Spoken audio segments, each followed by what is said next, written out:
If you're a pop culture junkie who loves TV, film, music, comedy, and other really important stuff, then you've come to the right place. Get ready and settle in for Classic Conversations, the best pop culture interviews in the world. That's right, we circled the globe so you don't have to. If you're ready to be the king of the water cooler, then you're ready for Classic Conversations with your host, Jeff Dwoskin. All right, Margie, thank you so much for that amazing introduction. You get the show going each and every week, and this week was no exception. Welcome, everybody, to episode 188 of Classic Conversations. As always, I am your host, Jeff Dwoskin. Great to have you back for what's sure to be a classic red carpet edition of the podcast. I have none other than Melissa Rivers with me. That's right. No one knows red carpet better than Melissa Rivers. We're talking red carpet. We're talking all about her podcast group Text. And of course, her latest book, Lies My Mother Told Me, Tall Tales from a Short Woman. Melissa's got tons of great Joan Rivers stories, just tons of great stories, and that's coming up in just a few seconds. And in these few seconds, quick reminder, episode 186 with Hank Garrett. It doesn't get classicer than that episode. Hank Garrett, star of the classic sitcom Car 54, Where Are You? Hank shares so many great stories. That is a do not miss interview. And of course, the bonus Crossing the Streams episode last Thursday. You need TV binge watching suggestions? I got you covered. All right. Well, without further ado, let's dive into all these amazing stories with Melissa Rivers. Enjoy. All right, everyone, excited to introduce you to my next guest, New York Times bestselling author, award-winning producer, podcaster, made the red carpet a thing with her mom, Joan Rivers. You know her from Fashion Police, Celebrity, Apprentice, Joan and Melissa. Joan Knows best. Her new book is Lies My Mother Told Me, Tall Tales from a Short Woman, a work of fiction. Welcome to the show, Melissa Rivers. The crowd goes wild. Crowd goes wild. I love talking to folks who are also podcasters because you get it. You get the Yeah, I totally get it. You totally get it. So I have so many notes to talk about. I do want to say one thing is Joan Rivers, your mom. I found this cassette that I have. Oh my God, that's amazing. And I was introduced to your mom from my mom. And so when I grew up, the comedians that I listened to were the ones that were my mom's favorite. And Joan Rivers was one of her favorites. And one of the things I distinctly remember was how fascinated she was with her and Howard Stern together. Like they'd be on TV. This is when Howard Stern was that Howard Stern, way back, decades old Howard Stern, when people didn't know what was going on, but she loved him. And I think it was because Joan loved him that she loved him. And then that's how I kind of fell in love with your mom's comedy. So I found this cassette, which it's in my box of comedy. I do stand-up comedy, and I have like these mementos from the years. And this is one of those things that I kind of just keep. That's a relic. Hold on to that. That could be worth like $1 or $2 on eBay if you ever get desperate. It is. I got to say, I assumed that your question might be had you listened to it, which obviously I couldn't have because I don't even know the last time I saw a cassette player. But I pulled it up on Spotify, and oh my God, it is just as funny listening to this today as it was way back when it was originally recorded. Timeless. So amazing. I enjoyed your book. Thank you. Lies My Mother Told Me, Tall Tales from a Short Woman, a work of fiction. This was your COVID project? This was my COVID project. You know, COVID hit. We're all doing a million things and everything comes to a complete and total standstill. And everyone had been asking me from the election on, what would my mother be saying? And my writing partner and I are like, something here. Maybe we can even do something, make it pointed and sharp and poignant and use my mother's voice to do so. So we started writing. It was going to essentially be an article or an op-ed. And it was funny. And we thought, oh, there's something here. So then we started to write. I'd be fun to write my mother's version of the history of the world. That would be hilarious. And we were writing, and we ended up, we got through the French Revolution, which is actually part of which is in the book. And we ended up with Napoleon on Elba. We were trying to write a whole thing about there not being a Starbucks. And we got completely stuck. And then we started to look back and we're like, these are all lies. And then we started thinking it just kind of happened through that, like lies my mother told me. And we just sort of opened up the narrative, so to speak, I'm still determined to write the history of the world according to Joan. But until I figure out how to get a missing Starbucks on Elba, I'm having writer's block. But that's how it happened. That's amazing. That's sometimes how the best things happen, though, right? They're just they accidentally evolve, and then you can pick it out. You recognize that it's happening at that moment, and then go, hey, this can be something. We can go somewhere with this. The worst part was we both ended up with writer's block, but not at the same time. And that was just, we were both miserable. And so we ended up turning it in late because we couldn't, he had really bad writer's block, and then I had really bad writer's block. So we would, it's not funny. And then obviously we got through it and got the final product. But man, everyone's like, was it hard? I'm like, yeah, because there was nothing you could do because we were all in quarantine to like clear your head or do this or do that or we could walk away from it, but I couldn't go and do another project or work or do something to help get me out of it. And since I think best in the shower, I'm one of those people. I mean, my water bill was absurd. I just kept standing in the shower thinking, okay, something's going to come to me. I'm a treadmill or walker guy. Yeah. They pops in my head during that. Was it cathartic to put down words in your mom's voice? No, it wasn't cathartic, but it was really fun. And my writing partner, I talk about this all the time. It saved us during COVID because we would have these scheduled sessions, and we knew for those blocks of hours each week we were going to laugh. And it really saved us. I can imagine. Yeah, during COVID. It kept us laughing. A lot of fun, right? To laugh and then pull together all the thoughts and stuff to how your mom would react to some of these things. Oh, yeah. We'd be texting back and forth with like one line and see if we could go from there. Or like a what if she was at Alcatraz? Like, that kind of thing. And then like, can we somehow connect Alcatraz with the Titanic? I mean, we just kept going back and forth with like these germs of ideas. So funny. I assume like there's elements of truth, right? And then you kind of define truth. Well, maybe like, I remember once I wrote a routine about my wife giving birth. That part was true. And some of the ancillary things were true, but then I created an entire fiction around it. Right. So for example, we did have Thanksgiving, and my mother did actually know the story of Thanksgiving. My mother loved going to theater. No, she did not meet the Pope there. So the jumping off points are true. My mother did take Cooper every year on a traditional trip that they called Grandma Week. And they would go to these amazing places. And they did go to Italy and they did see the Vatican. However, they did not get into an altercation in the gift shop. But these are things but you could have probably seen those things happening. And so it probably was fun to like play it out.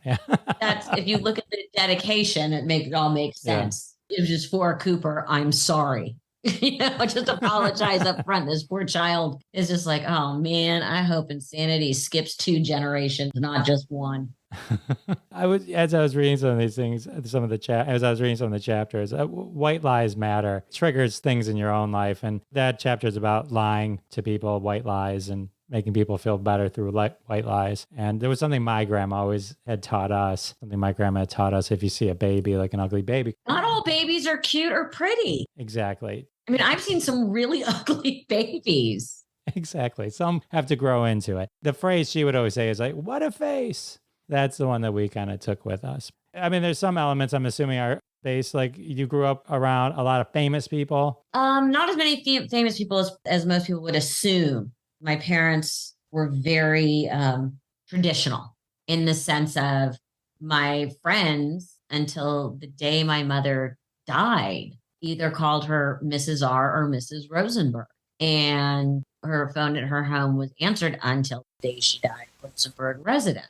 So their friends ran the gamut, whether it be doctors or lawyers or writers or entertainers. So it wasn't all famous people. It was people from all walks of life. And, their whole thing was if someone is smart and funny, we're interested in being with them. Got it. Was the Siegfried and Roy stuff at all real? Was there any? Oh, no, because my mom worked so much in Vegas. Yes, I met Siegfried and Roy. We had lunch at their house. My parents were always terrified that some big cat walking around would think I was a snack. My parents were always terrified. Given how that story played out, it's probably not a horrible thing to have been worried about. I'm just trying to look at some of the chapters. Is there like a particular one in the book that's your favorite that you wrote? You're like, oh, this is This one I really, really love. Well, the first one that I wrote, which kind of was the jumping off point, was the one about the Big Bang and shoddy construction and, doing things without a permit. That's the one that started the ball rolling. And I wrote it and I sent it to my partner and I was like, do you think this is funny? And he's like, oh yeah. And then that one really started us down this path. I love that one. I love Why I'm an Only Child.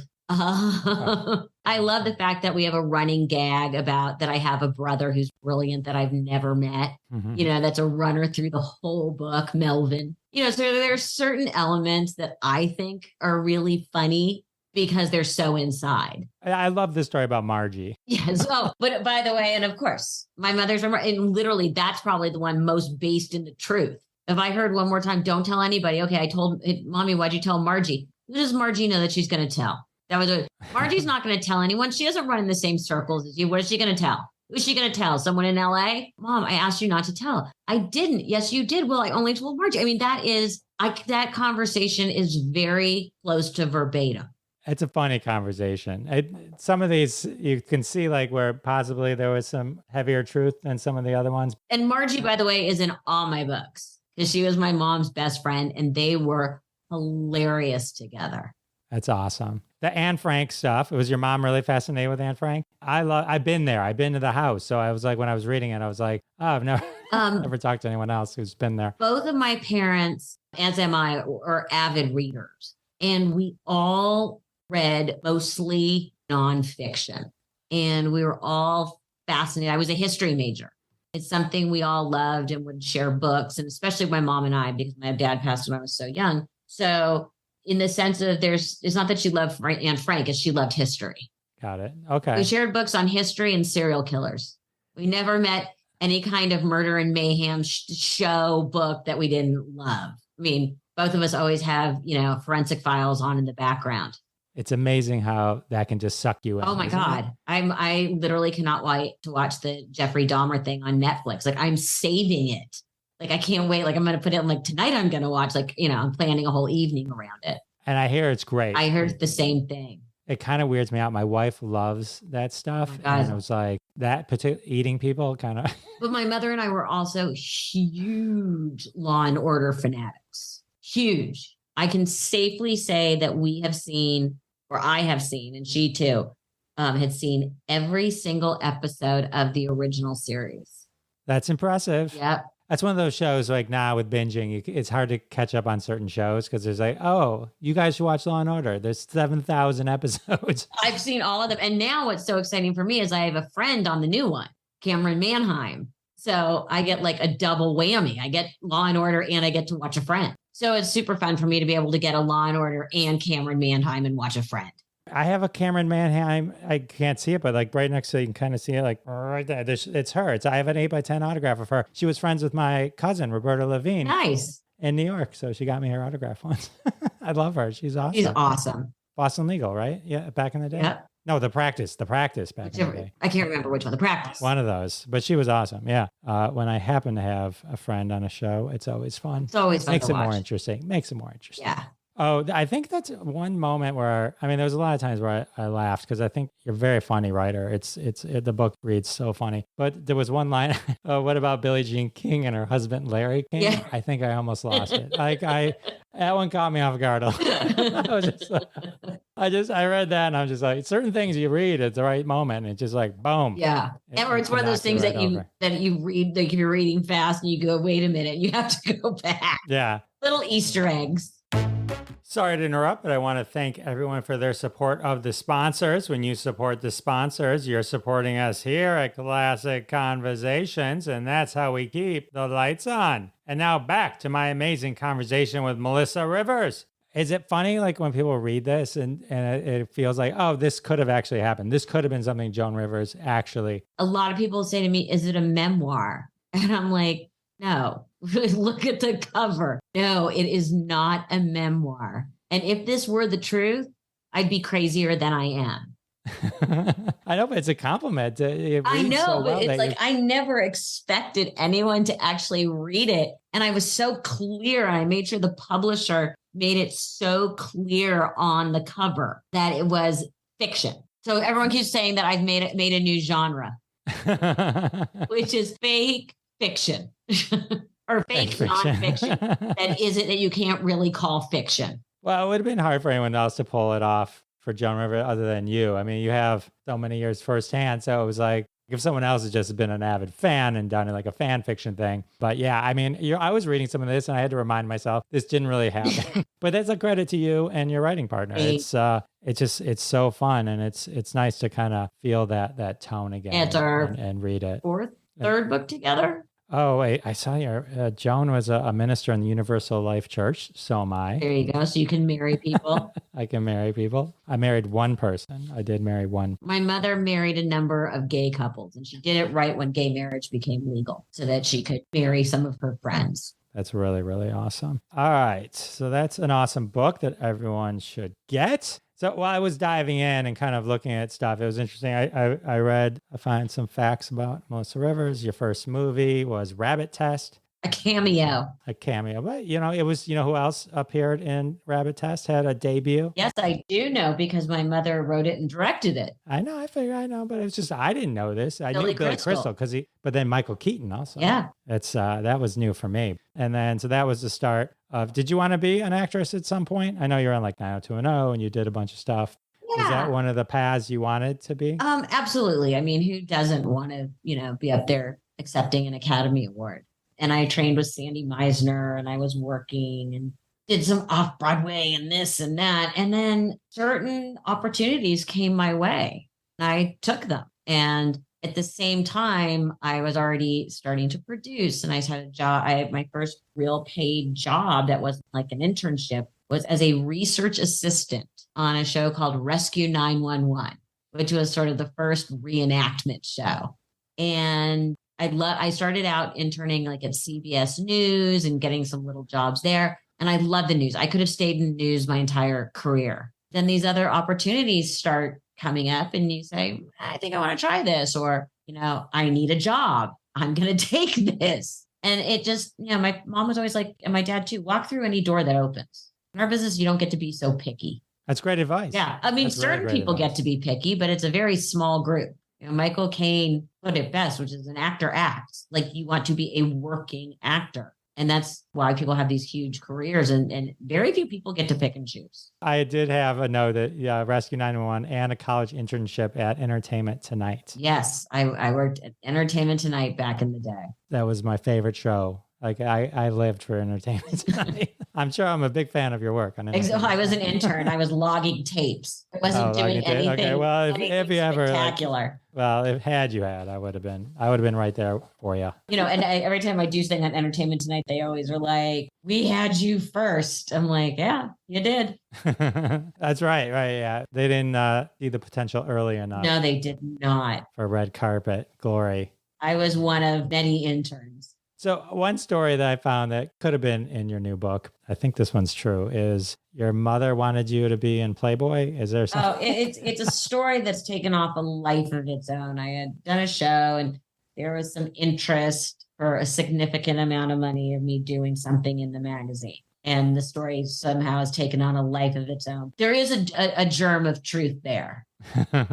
Because I was approached and I did say, I already had my son. Like, I don't need his friends to be able to, look up on the internet and be like, dude, we saw your mom's tits. Like, that's just not wrong. Right. I'm so glad that you said that, because that's what we always say when we see stuff. It's like they have kids. They're like, they'll write things and this stuff lives forever now. And it's like. But certain people, it's fine. And it's part of their image and this and that and the other. But it was not my image. It was not something that is part of my quote unquote brand. And that was before we even used those words. And, it just wasn't for me, but my mom's like, you're going to regret it one day. And I'm like, nah, I kind of do regret it now, because it was at a point in my life where I was like, I was looking good. So it's like, damn it. She was right. I would have those pictures. But on the other hand, my poor son is embarrassed enough by his lineage. That's so funny. I didn't take it like she really, really probably wanted you to. Oh, no, she did. She did. Oh, did she? Yes. Oh, okay. I thought, because I know I saw later when I was looking up clips on for Joan and Melissa, I think there's a sex tape episode or something where she's like, Melissa wouldn't do it, so I'm doing it. Yeah, exactly. Exactly. Anything for $1. So funny. So funny. So your mom, Joan, like with your dad, it always was like from what I was researching, it was always like a family business. Always. And then that kind of grew into you and Joan doing so many fun things together. I think it's great. I think it's because most people don't do that, right? I mean, it's like this was sort of a unique thing for your mom to do, is to not go off on her, continue her own star path, but bring you and work the family in and do so many cool projects with you. But it started very much by accident. It started as, oh, this would be a fun stunt kind of thing. And it worked. But it literally started as just, I was already doing MTV and CBS News, and I'd shot a pilot for my own TV show. And it was right when it came down to me and Ricky Lake for that show. And, I was well on my way. And the opportunity came up, and she, was like, oh, this, people, it was very much, I'm sure, some sort of a, oh, this would be a cool attention grabbing stunt. And then all of a sudden we're like, there is something here. So it really was very, kismet's not the right word, but I guess maybe kismet is the right word.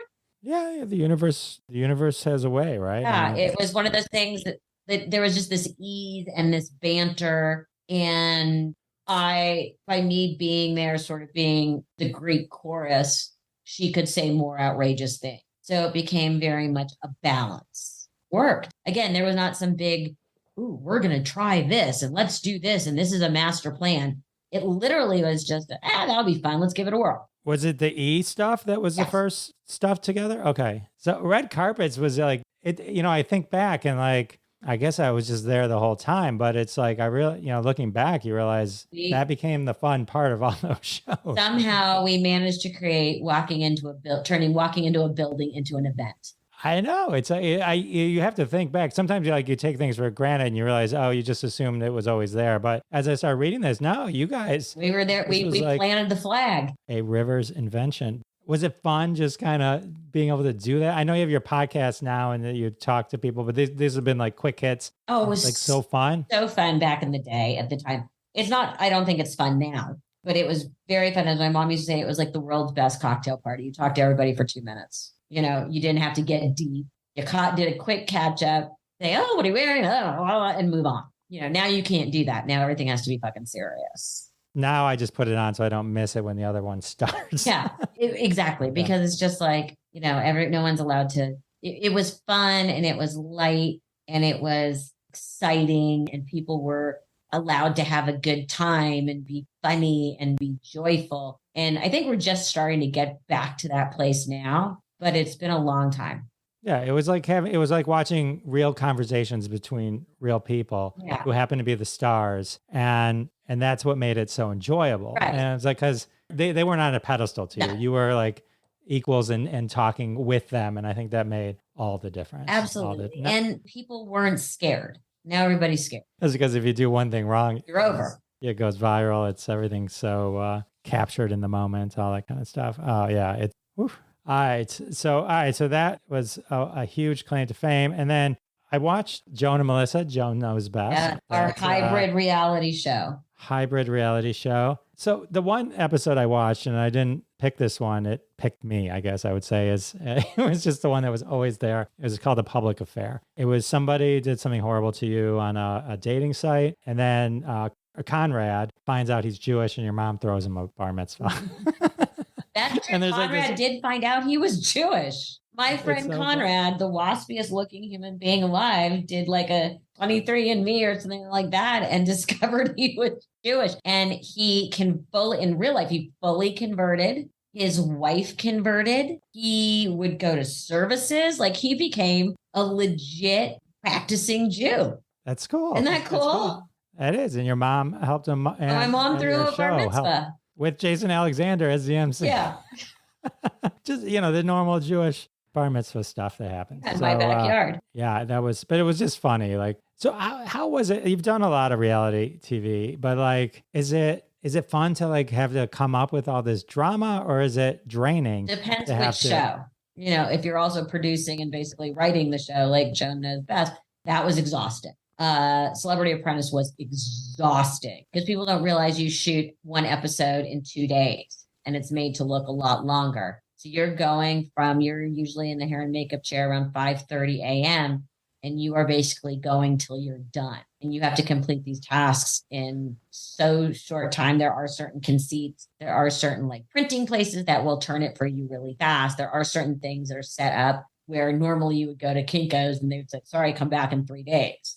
So that kind of stuff was factored in that we could get things done. But it was 6 days a week from sunup till it was done. So that was exhausting and extremely stressful and extremely competitive. So Celebrity Apprentice, that was season 8, I believe. I have no idea.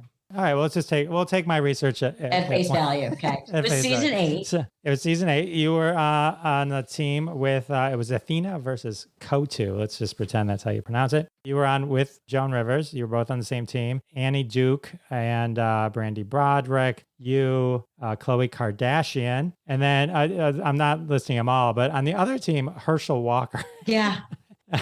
A lot of these names coming up again. Dennis Rodman, Tom Green, Scott Hamilton, Andrew Dice Clay. Was there anyone on the show that you connected with, like that you? Well, I was friends with Tom beforehand. Okay. So, and that, we talk once or twice a year. I adore Dennis. We stayed in touch for quite a while. I haven't heard from him in a long time, however.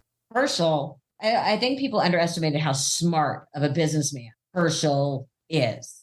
And so he was very much, wasn't what you expected. Very impressive. Jesse, super smart, super impressive. But then these people years later go on and do absolutely insane things.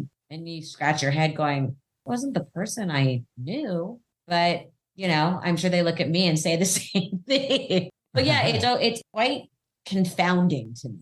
The whole, how all these a lot of these people have played out their lives since then.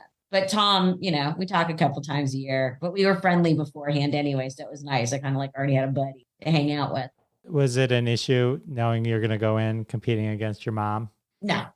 We looked at that as an advantage. Okay. I guess you made it to 6th place, I guess you could say. I wasn't supposed to be eliminated that night. And it caught everybody by surprise. And there was all this drama. And, you're so deep in it and so competitive that when things happen, you lose your shit. And I lost my shit because I knew that did not deserve to be fired. And they did not think I was going to be fired. And it caught everybody, meaning the crew and the producers and everyone, very by surprise. And it turned into a whole behind the scenes issue. But my charity got money and my mom ended up winning. And that was that. That was, your mom was a Celebrity Apprentice. She went off on Annie Duke as well. That was funny. So, all right. So those emotions were real. That was you just. Oh, very real. Okay. The emotions on that show are because you're exhausted and stressed and you've got all these people who are extremely competitive. Yeah. For some reason, I think one of the things I remember from that season is Khloe Kardashian being kicked off because Trump was like, you did something with drunk driving, but it had been like a million years ago. And then well, no, she had to leave to go do public, do community service to clear something up. And it had been cleared by the network. It had been cleared by the producers for her to miss those particular days, blah, blah, blah, blah. And somehow Trump found out what she was doing. And she flew back on the red eye and showed up for work and he fired her. And it was quite a debacle because it came completely out of the blue. And it had already been, the network knew, the producers knew, everybody knew, and it had been cleared before she even signed on to do the show because she knew she had to go home and do the community service days. Right. She had already paid the dues or whatever, was doing whatever. Anyway, okay. Sorry to interrupt my amazing conversation with Melissa Rivers, but we have to take a quick break. And now we're back. Get ready for some more Melissa Rivers. You've done a lot. Is there any of these Celebrity Get Me Out of Here, Family Feud, Who Wants to Be a Millionaire? Any of those specific ones? Anything pop out in terms of? No, I mean, you do all those for charity. Okay. And it's fun. Did Family Feud with our entire family. And that was really fun, even though I almost murdered one of my cousins. Literally almost killed him during a commercial break. So all of those are fun. I would love to do Celebrity Jeopardy, but I know I would freeze. Yeah, I'm great at Jeopardy at home. Yeah, I know I would just freeze and be like, my button isn't working. And I would be in a full sweat. So what did it mean to you and Joan and when she finally returned to the Tonight Show with Jimmy Fallon? Oh, huge, epic. I rewatched the clip yesterday. It was great. Was it weird? Like, is there animosity with Conan or like Jay Leno for like holding up this Carson feud? Conan never had anything to do with it. It was more a thing with Leno. And I carried a lot of animosity towards him in particular. And, but I've gotten to a place in my life, it's like, who cares? I've hit that point where I'm like, who cares? Everybody's made decisions, good, bad, or indifferent. And for quite a while, I had a lot of issue with Jay Leno more than anybody, and talk about it in one of my books, and talked openly about one time him snubbing me, like looking right at me and turning away right after my mom died. Hey. And, and he claims he didn't notice me or he didn't see it was me. It's like, whatever. But I don't even want to go there because you know what? Whether you think he's funny or not, he's got an unbelievable work ethic. He doesn't stop. He keeps pushing forward, and good for him. Like, on the other side, he got all the crazy with the Tonight Show and originally being pushed out and then brought back. And you know what? He's a survivor. And at this point, it's like, you've got to respect survivors, whether you like them or don't like them. So I do respect him for being a survivor. Gotcha. Those of us who have chewed up and spit out by late night, and I say I consider myself part of that since it was such a huge part of my family. It is survivors. And Conan wasn't really there long enough probably to do anything. He wasn't really a part of the whole conversation. Yeah. Okay. I was just curious because I remember when it happened and it was incredible. Yeah. And so it was a very special moment for everybody, including Jimmy. Yeah, I can imagine. When you're walking into the studio now, they have pictures along the wall. And one of the big pictures is Jimmy and my mom that night. And your mom just came full guns a-blazing that night too. Nazi joke right off. I loved him. Loved him. So funny. One of the funny things about the clip is watching Russell Crowe. Crying with laughter. Because, they were supposed to leave. And then Russell wanted to stay, apparently. And they asked my mom if it was okay. And she's like, sure. And he just was howling with laughter. And that's always wonderful to see. Yeah. I mean, it was just like giddy laughing. Yeah, couldn't stop. Could not stop laughing. That was great. I wanted to talk, you're an ambassador for Our House Grief Support Center, and then you do work with D.D. Hirsch Mental Health Services. And suicide prevention, yes. I'm on their board. Okay. I watched Tears and Laughter. But I watched it. Was that cathartic? No, that was something I was arm twisted into doing and still regret to this day. Okay. So the focus on the charities then. So obviously I'm on the board of D.D. Hirsch Mental Health Services and Suicide Prevention. It's a wonderful organization, really moving the needle on opening up discussion about mental health and suicide prevention. And we've been instrumental in getting the 988 number launched, which is the new national number to call if someone is in distress and is suicidal. Instead of calling the long helpline number, you now dial 988. If you call 911, they will now divert that to 988. So you get very specific kind of help and the help you need, not a 911 person who's trying to field all these calls trying for it. So it's a very exciting time for us because we were instrumental in getting that done. That's amazing. And then, yeah. And kind of just learning about this and just kind of rewatching this, we had a friend of the family lost a daughter to suicide recently. And so it was like, as I was kind of digging in on all the good stuff that you're doing here and all that, it was just like kind of, things kind of line up in the timing. So it's great that you're doing all this. And it's always nice when something that tragic in your life can happen, you can turn it into something. Yes. And I talk very openly about that one of the things that was the most horrific things in my life has turned into a huge purpose for me, as well as something incredibly meaningful and cathartic and positive. Going to help a lot of people. So, which is amazing. Talk to me about your podcast, Group Text. It's fun. I have great celebrities. We have fun conversations. We talk about everything and anything. And it's like, I try and always think, what would be, if this was I was sitting next to this person at a dinner party, what would I want to ask? And not just be like all fanned out. And I have these great conversations and we talk about current events and I keep them light and funny, not digging. There's no gotchas. It's just two people having a conversation. And I keep it that way. And I have notes, but you just never know which way it's going to go. And that's what's fun about it.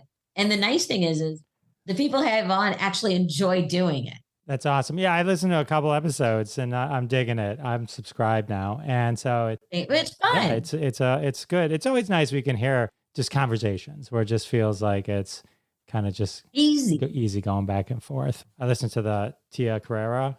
That was so interesting. Like I learned things about her. So interesting. I'd met her once at a Comic-Con. Like, she won a Grammy. I'm like, what? I know. She's a singer. Yeah. I met her at a Comic-Con. I can't look at her without in my head going, dream. We all do though. But that's what was so interesting was this whole other side of her and how she was discovered and all these fascinating things that you never would have thought from her. Starting with that, she's an amazing singer, a Grammy Award winner. That's the beauty of these podcasts. And when people come on, they can learn like little nuggets and get to know people differently than the 5 minutes if they're on Entertainment Weekly or something like that. So, and I'm very honest. I go, okay, let's get out the plug. What are we here? You're here because of this. Let's get it out. Da, da, da, da, da. Okay, now that's done. So now let's talk about, were you a good student in grammar school or did you spend time in detention? Awesome. So yeah, you got that. And then the other clip I found fascinating was you talking with Joy Behar. I don't know if it was on The View or not, probably The View, where people were saying that your son was a stand-in and that your mom put out a $5,000 reward to prove that your son is not an actor. I have no idea what clip you watched. Oh, really? It was a clip where you were talking to Joy Behar. I'm losing myself for a second. You were talking about Joy Behar. It was you and your mom. And there was like gossip or something going on about people saying that Cooper was an actor. Like there was a stand-in actor in your mom. Oh, in the reality show. Was it just one of the plots made up or was it No, I think people didn't realize that was actually Cooper. Oh, okay. Got it. All right. So it came from that. All right. I was curious. Cooper's now 21, a senior in college. Lacrosse, right? He plays lacrosse? Plays lacrosse. That's incredible. He'll always be my baby.